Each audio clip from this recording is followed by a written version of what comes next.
8 yanvar 2026-cı ildir və həftənin cuma axşam günü dəyərli izləyicilər, bir son dəqiqə xəbərini sizinlə bölüşmək istəyirəm. Bu ailələrə 600 manat veriləcək. Bəli, bu ildən Azərbaycanda yaşayış minimumu və ehtiyac meyarı 300 manata qaldırılıb.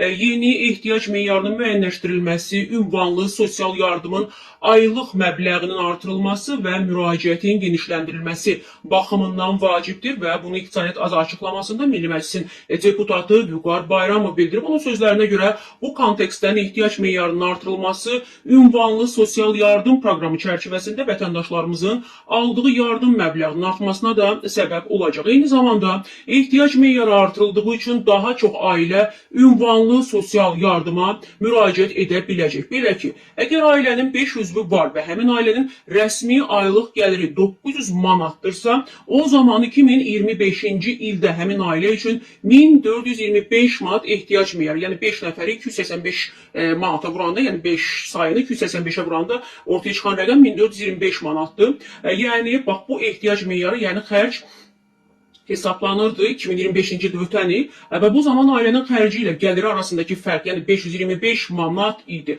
Həmin ailənin ünvanlı sosial yardıma müraciət hüququ olduğu halda o proqram çərçivəsində ayda dövlətdən orta hesabla 525 manat yardım ala bilirdi. Vüqar Bayramov vurğulayıb ki, amma sözü gedən məbləğ bu ildən artırılacaq. Onun sözlərinə görə həmin ailə üçün ehtiyac meyarı bu ildən 1500 manata qədər yüksəlir. Yəni 5 nəfəri 300 manata, 5 rəqəmini 300 manata vuranda, nəticədə həmin ailənin gəliri dəyişmədiyi halda aldığı ailənin yenidən müraciət hüququ yarananda aylıq yardım 525 manat deyil, 600 manat olacaq deyib. Bir sözlə deputat söyləyib ki, hazırda 76 min az təminatlı ailənin 350 mindən çox üzvü ünvanlı dövlət sosial yardımı alır. Bu isə o deməkdir ki, artımlardan faydalanan ailələrin sayı kifayət qədər çox olacaq, dəyərli izləyicilər.